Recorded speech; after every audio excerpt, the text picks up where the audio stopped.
제4장. 사로잡혔던 자들의 자손이 이스라엘의 하나님 여호와의 성전을 건축한다 함을 유다와 베냐민의 대적이 듣고 스룹바벨과 족장들에게 나와 이르되, 우리도 너희와 함께 건축하게 하라. 우리도 너희같이 너희 하나님을 찾노라. 아스루 왕 에사라돈이 우리를 이리로 오게 한 날부터 우리가 하나님께 제사를 드리노라. 스룹바벨과 예수아와 기타 이스라엘 족장들이 이르되, 우리 하나님의 성전을 건축하는데 너희는 우리와 상관이 없느니라. 바사왕 고레스가 우리에게 명령하신 대로 우리가 이스라엘의 하나님 여호와를 위하여 홀로 건축하리라. 이로부터 그 땅 백성이 유다 백성의 손을 약하게 하여 그 건축을 방해하되, 바사왕 고레스의 시대부터 바사왕 다리오가 즉위할 때까지 관리들에게 뇌물을 주어 그 계획을 막았으며, 또 아하수에로가 즉위할 때 그들이 글을 올려 유다와 예루살렘 주민을 고발하니라. 아닥사스다 때에 비슬람과 미르드닷과 다브엘과 그의 동료들이 바사왕 아닥사스다에게 글을 올렸으니 그 글은 아람 문자와 아람 방언으로 써서 진술하였더라. 방백 르훔과 서기관 심세가 아닥사스다 왕에게 올려 예루살렘 백성을 고발한 그 글에, 방백 르훔과 서기관 심세와 그의 동료 디나 사람과 아바사 사람과 다블렛 사람과 아바셋 사람과 아렉 사람과 바벨론 사람과 수산 사람과 대해 사람과 엘람 사람과 그 밖의 백성 곧 존귀한 오스나발이 사마리아 성과 유브라데 강 건너편 다른 땅에 옮겨둔 자들과 함께 고발한다. 아닥사스다 왕에게 올린 그 글의 초본은 이러하니, 강 건너편에 있는 신하들은 왕에게 아뢰나이다. 당신에게서 우리에게로 올라온 유다 사람들이 예루살렘에 이르러 이 패역하고 악한 성읍을 건축하는데 이미 그 기초를 수축하고 성곽을 건축하오니 이제 왕은 아시옵소서. 만일 이 성읍을 건축하고 그 성곽을 완공하면 저 무리가 다시는 조공과 관세와 통행세를 바치지 아니하리니 결국 왕들에게 손해가 되리이다. 우리가 이제 왕궁의 소금을 먹음으로 왕이 수치당함을 참아 보지 못하여 사람을 보내어 왕에게 아뢰오니, 왕은 조상들의 사기를 살펴보시면 그 사기에서 이 성읍은 패역한 성읍이라. 예로부터 그 중에서 항상 반역하는 일을 행하여 왕들과 각도의 손해가 된 것을 보시고 아실지라. 이 성읍이 무너짐도 이 때문이니이다. 이제 감히 왕에게 아뢰오니 이 성읍이 중건되어 성곽이 준공되면 이로 말미암아 왕의 강 건너편 영지가 없어지리이다. 왕이 방백 르훔과 서기관 심세와 사마리아에 거주하는 그들 동관들과 강 건너편 다른 땅 백성에게 조서를 내리니 일렀으되, 너희는 평안할지어다.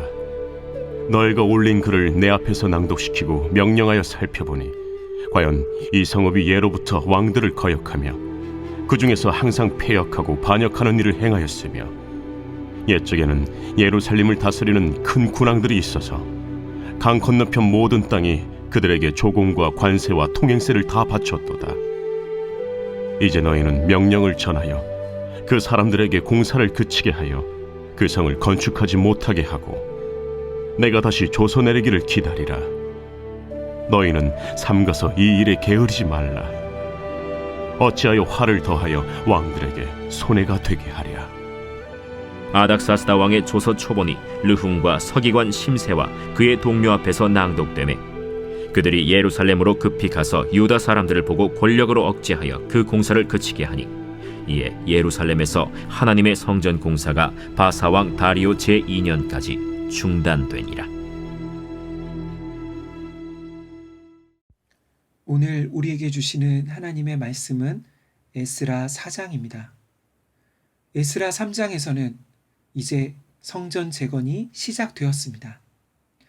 이스라엘 백성들, 곧 1차 포로 귀환한 백성들의 지도자인 총독 스룹바벨과 대제사장 예수아, 이 두 명의 지도자를 중심으로 백성의 리더들이 일어섰고 모든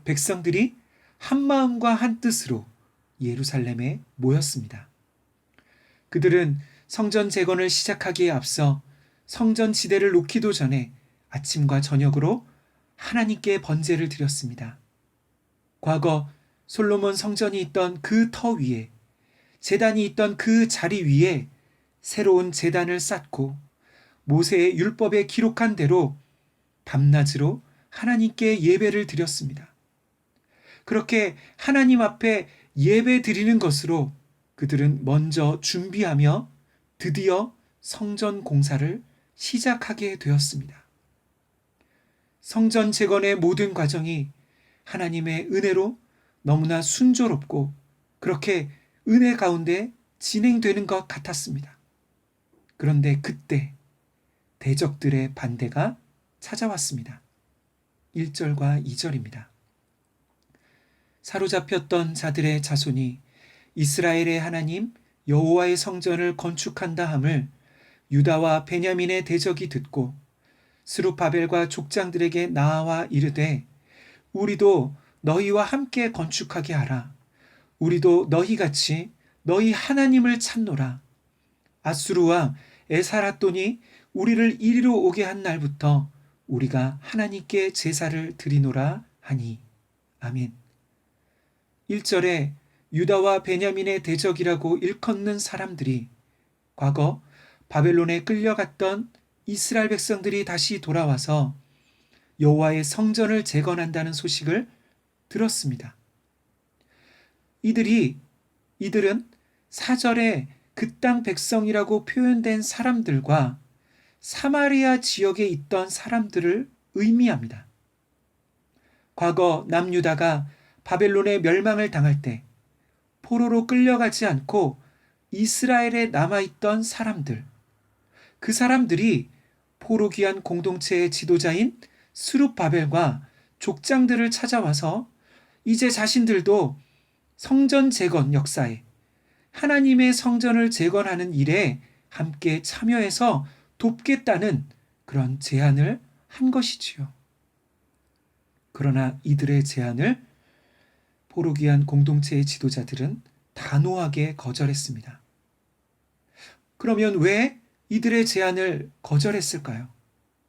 표면적으로 보면 이들의 제안은 너무나 고맙고 좋은 제안처럼 보였습니다. 성전 재건을 위해서는 많은 인력과 자원이 필요했습니다. 만약 이들의 도움을 받는다면 성전 재건은 더 빨리 그리고 더 크고 화려한 과거 옛 솔로몬 성전의 그 영광을 재건하는 그러한 역사를 할 수도 있었습니다. 그런데 스룹바벨과 예수아는 이들의 제안을 단호히 거절합니다. 도대체 왜 그랬을까요? 첫 번째로 그 이유는 이들은 오랜 시간이 지나면서 주변 가나안 족속들의 영향을 받아 그들의 신앙이 주변의 이방 민족들, 우상 숭배 문화에 그 영향을 받았기 때문입니다. 사마리아 지역에 있던 사람들은 과거 아수르의 에사라돈 시대 이주 정책 가운데 많은 이방인들이 이 사마리아 지역에 이주해 오면서 그곳의 사람들은 혼합주의적인 신앙으로 변질되었습니다. 다시 말해 이들은 겉으로 하나님을 예배한다고, 하나님을 찾는다고 말하고 있지만 사실 이들은 다른 우상들과 하나님을 함께 섬기는 그런 혼합주의 신앙의 사람들이었습니다. 그래서 이런 자들과의 연합은 포로 귀환한 이스라엘 백성 공동체의 정체성을 위태롭게 하는 일이었습니다. 여기서 우리가 얻어야 할 교훈이 있습니다. 그것은 하나님을 위한 사역보다 하나님의 백성들의 정체성이 더 중요하다는 것입니다. 이것은 마치 오늘날 꼼 잡는 게 매라는 시기에 교회가 부흥하고 성장하기 위해서 세상에 기업 경영 방법을 도입한 그런 방법을 적용한 교회 성장 전략을 무분별하게 받아들이는 것과 같은 것입니다. 또 성도들과 교인들에게 부담을 주지 않기 위해서 말씀과 복음의 내용이 희석되는 것과 같은 것입니다. 마치 말씀 가운데 인간의 죄와 세상의 부패함, 타락, 그리고 회개에 대한 그런 내용의 말씀이 잘 전해지지가 않는 것입니다. 물론 교회는 어떤 사람도, 어떤 죄인도 올 수 있는 곳입니다. 그러나 그렇게 많은 수의 사람이 모였다고 해서 하나님이 기뻐하시는 것은 아닌 것이지요. 오늘날 세상이 교회를 손가락질하고 교회를 염려하는 이유가 무엇이지요? 바로 교회가 세상과 달라야 하는데 그런 교회가 세상과 더 비슷해져서가 아닙니까? 세속화된 교회는 세상을 변화시킬 수 없는 것입니다. 스룹바벨과 포로귀환 공동체의 지도자들은 비록 그들의 그 사역이 느리게 가더라도 또 그들 공동체가 작고 연약해도 신앙의 정체성이 분명한 공동체가 되기를 그들은 선택했습니다. 이제 4절부터는 자신들의 연합에 대한 제안이 거절되자 이스라엘 백성들의 대적들은 성전 재건을 방해하는 반대 세력으로 나타나게 됩니다. 5절에서 7절 말씀에서는 이 대적들의 방해에 대한 내용들이 나오고 있는데요. 이 내용이 시간적 순서로 나오고 있는 것이 아니라 대적들의 반대에 대한 이 주제를 중심으로 그 내용이 기록되어 있습니다. 첫 번째 내용은 고레스 왕 시대부터 다리오 왕 시대까지 성전 재건이 중단되었다는 내용입니다. 이 내용이 5절까지 나오다가 마지막 24절에 다시 나오고 있습니다. 그리고 두 번째 내용은 그 사이에 삽입된 부분인데요.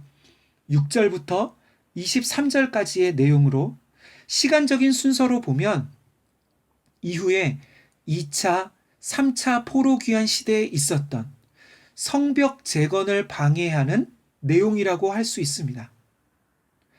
어쨌든 에스라서의 저자는 이스라엘 백성들의 성전과 성벽 재건을 방해했던 대적들을 시간 순서와 상관없이 그들의 방해한 내용들을 기록하고 있습니다. 4절부터 6절입니다. 이로부터 그 땅 백성이 유다 백성의 손을 약하게 하여 그 건축을 방해하되 바사왕 고레스의 시대부터 바사왕 다리오가 즉위할 때까지 관리들에게 뇌물을 주어 그 계획을 막았으며 또 아하수에로가 즉위할 때에 그들이 글을 올려 유다와 예루살렘 주민을 고발하니라. 아멘. 여기서 대적들의 방해 공작은 크게 두 가지였습니다. 첫째는 백성들의 사기를 떨어뜨리는 것이었고 두 번째는 페르시아의 관리들을 뇌물로 매수하고 왕들에게 이스라엘 백성들에 대한 거짓 고소를 한 것이었습니다. 여기서 4절에 나오는 유다 백성의 손을 약하게 하는 것은 이스라엘 백성들이 불안과 두려움으로 인해 그들의 사기를 떨어뜨리고 낙담시키는 것을 의미하는 것입니다. 이것은 우리에게 하나님의 사역에는 대적들의 반대도 있다는 것을 가르쳐 주고 있습니다. 사랑하는 성도 여러분, 우리가 하나님 나라를 위해 어떤 결심과 다짐을 할 때 그 우리의 모습을 하나님도 보고 계시지만 동시에 우리의 대적들도 보고 있다는 것입니다. 그러면 우리의 대적은 누구입니까? 우리 믿음의 선배들은 우리의 대적을 세 가지로 표현했습니다. 그것은 이 세상과 우리의 죄된 본성인 우리 옛 자아와 마지막으로 사탄입니다. 다시 말해 우리가 하나님 나라를 위해 무엇인가 다짐하고 시작하려 할 때 하나님도 보고 계시지만 동시에 사탄도 보고 있다는 것입니다. 이 세상엔 눈에 보이지 않는 영적 전투가 있다는 것이지요. 사탄은 창세기 3장에서 아담과 하와를 타락시킨 이후로 끊임없이 하나님의 백성인 구약의 이스라엘 백성들을 끊임없이 무너뜨리려고 했습니다. 그리고 이제는 신약의 하나님의 백성인 교회를 무너뜨리려고 하고 있습니다. 여기서 우리가 주의해야 할 두 가지 극단이 있습니다. 하나는 우리에게 일어나는 모든 일을 사단 때문에 일어나는 일로 해석하는 것입니다. 그리고 동시에 또 하나의 극단은 모든 일이 눈에 보이지 않는 사단의 존재가 아니라고 사단을 인정하지 않는 것입니다. 사랑하는 성도 여러분, 우리의 신앙생활은 영적 전투와 같습니다. 우리의 신앙생활은 그저 눈에 보이는 현실의 어려움과 반대가 전부가 아닙니다. 무너진 우리의 신앙 공동체와 우리 가정을 회복하려 할 때 그것이 쉽지 않은 이유는 우리의 대적들이 하나님의 백성들이 회복하는 것을 싫어하기 때문인 것이지요. 교회를 통해 복음이 전파되고 교회가 이 어두운 세상에 빛과 소금이 되는 것을 싫어하는 영적 세력이 있기 때문입니다. 이제 새해를 맞이해서 우리 산돌교회 공동체가 말씀 위에 세워지는 공동체, 말씀으로 인도함을 받는 우리 가정과 개인이 되기를 결심하고 나아갈 때 그것이 쉽지 않을 수 있습니다. 그래서입니다.